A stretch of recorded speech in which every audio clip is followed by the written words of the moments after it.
Okay, good morning. Salamat sa tanan nato nga mga viewers o mga nag-subscribe sa atong YouTube channel.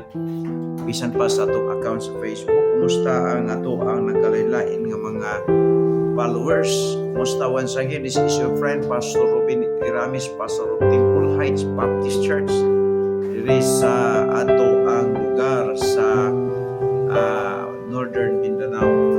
Now, niining kabuntagon mga higala, mga ka-Facebook, doon ako i-share sa inyo nga verses, verse sa Bible nga kinahanglan nga atong hinumduman kanunay ang mga pahimangno sa Dios, mga ka-Facebook. O matud pa din mga higala sa Matthew chapter 7 verse 21 to 23. The Bible says, "Not everyone saith unto me, Lord, Lord, shall enter into the kingdom of heaven, but he that doeth the will of my Father which is in heaven. Many will say to me in that day, Lord, Lord, have we not prophesied in thy name? And in thy name have cast out the devils, and in thy name done many wonderful works? And then I will profess unto them, I never know you. Depart from me, ye that work iniquity." Now, kining tulo ka verse gisulti ni Jesus Christ para kita nga nagsunod karon maalarma ta, mahimutang maampingon, laing word maampingon unya masusihon, mabinantayon. Muna siya ang purpose ni ining isulat kining nga verse. Matud pa, inampingon, masusihon, mabinantayon. Kini mo ingon tag masusihon, imong susihon ang imong pagtuo nga unsa man ang imong pagtuo na haumbas sa ni Jesus Christ. Kay kini mga tawana karon naa sila'y pagtuo kuno, naa sila'y pagsangpit ni Kristo, pag-ila ni Kristo nga ilahang Ginoo manuluwas, guys. Pero matingala man ka nga giabog man nila giabog man siya ni Kristo in the last days. Ingon siya nga dili ang tanan, not everyone said unto me, Lord, Lord, shall enter into the kingdom of heaven. Not everyone that said unto me, Lord, Lord, shall enter into the kingdom of heaven. So doon na mga tao di ay guys nga nagtawag sa Dios pero dili accepted sa Ginoo. Unay masusihon, kinahanglan masusihon ka nining panahon na. Kay nining panahon na to karon guys, murag ang linog, murag ang linog mao ang normal sa ato panahon. Being human being, people was born the new era in our era right now. So we must immune, we must practice, we must accept that we are now in the earthquake season, earthquake era.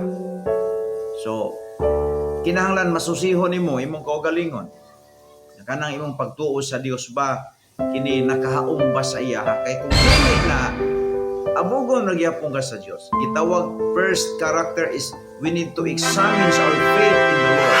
We need to examine that our faith is accurate for Christ.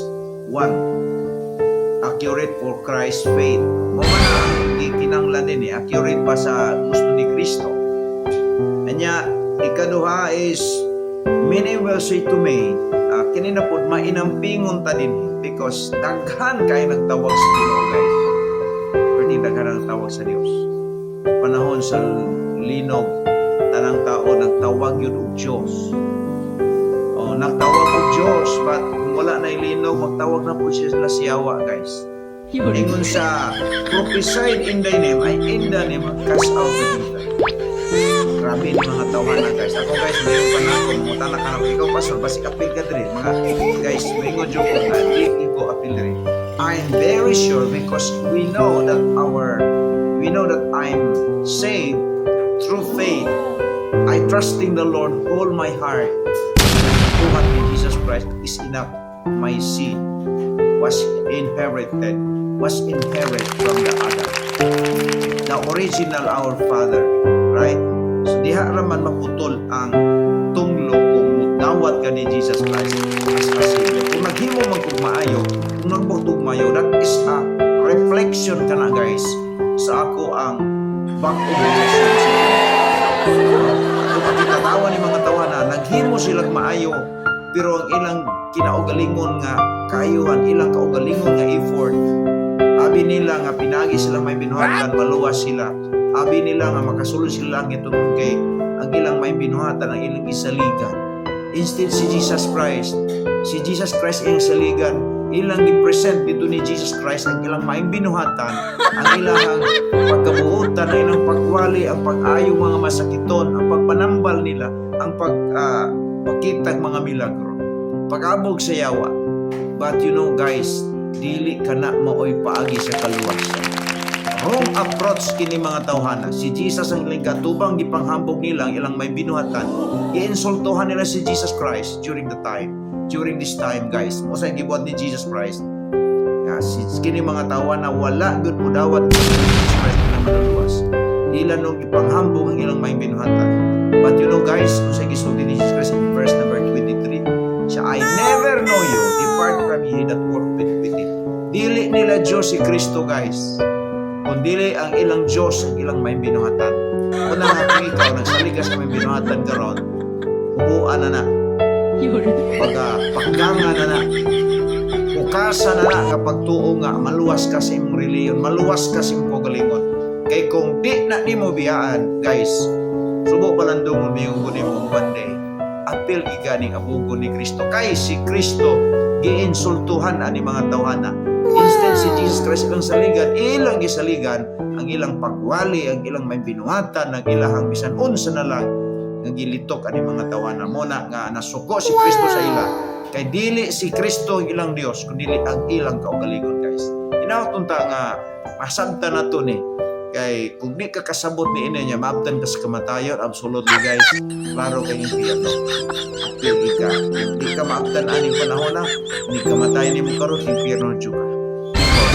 Sayop ang imong perspective sa imong pag-ila sa inyo. Okay, salamat guys, maayong buntag sa tanan. So guys, maayong hapon guys.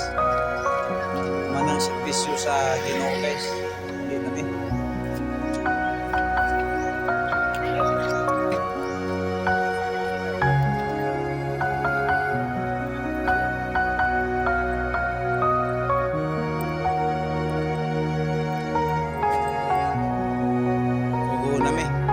Sa Hingoog City guys,